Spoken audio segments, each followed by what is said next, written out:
Bonjour à tous. Dans la vidéo d'aujourd'hui, je vais vous sensibiliser sur une chose assez courante de nos jours, à savoir le phishing, ou en français l'hameçonnage. Nous allons plus précisément voir comment nous pouvons accéder au compte d'un tiers sur le réseau social quasiment de notre choix.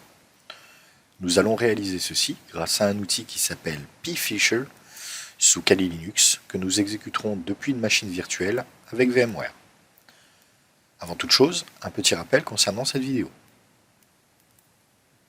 Cette vidéo vous est présentée dans un but purement éducatif, informatif. Ceci afin d'utiliser des outils de sécurité qui n'ont pour seuls objectifs que de vous permettre de réaliser des tests au sein de vos réseaux privés en entreprise, avec l'accord de votre hiérarchie ou à votre domicile.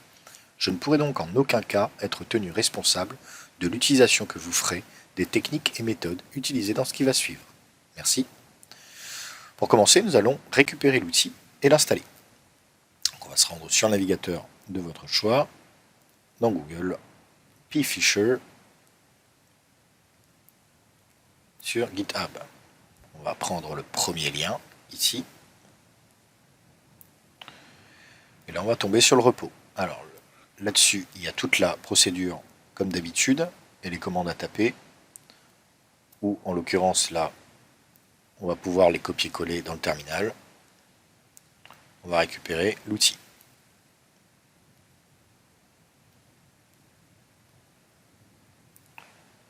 On va se rendre dans le répertoire. Voilà. Maintenant, on va lancer l'outil précédé de la commande sudo.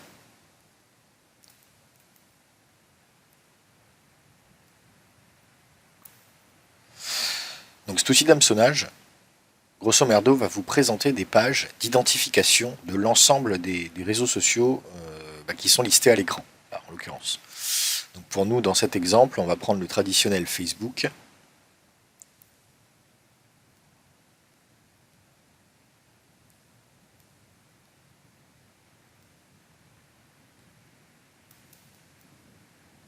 Comme vous pouvez le voir, il n'y a rien de très compliqué jusqu'à présent.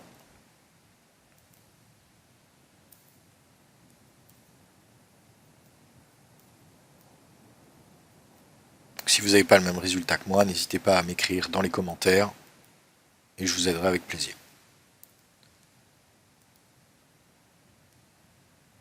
Ok, donc il s'est connecté. Voilà. Il nous a généré une adresse. Donc ce qu'on va faire, c'est qu'on va customiser, puisque les adresses générées sont un peu longues, pour que nos victimes aient moins de mal, soient moins sceptiques à aller cliquer dessus. On va la personnaliser. Donc je cherche facebook.com et on va rajouter un mot-clé qui est identification. Voilà, afin d'avoir une adresse plus courte, si je peux dire, pour une mise en confiance plus rapide. Et voilà, nous détenons du coup l'adresse que nous allons envoyer à notre victime. Donc, je vais tout de suite vous montrer à quoi ça ressemble. Voilà. Alors quand je clique dessus, vous pouvez le voir, là-haut, il y a une adresse qui n'est pas du tout facebook.com. Faites très attention à ça. Et au moment où je me suis connecté, il a créé un fichier texte dans lequel il aura mis l'IP de la victime, le navigateur utilisé, le système sous lequel on tourne.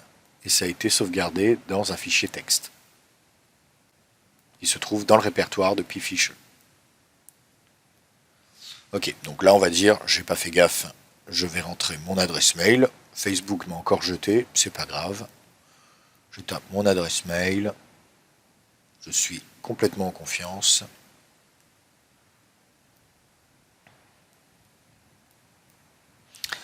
Et je vais taper le mot de passe afférent.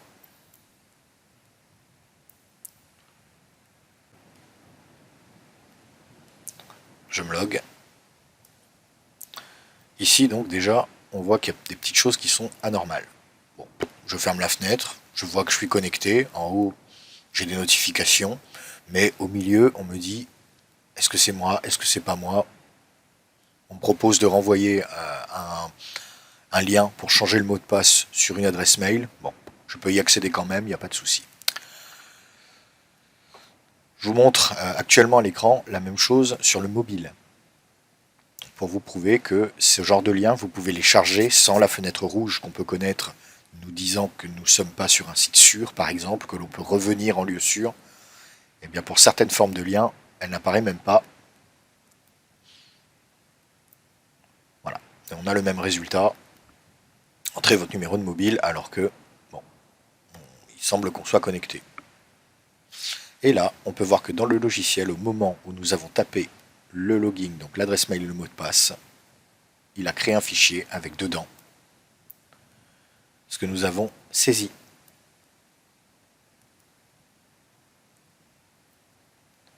C'est assez déroutant.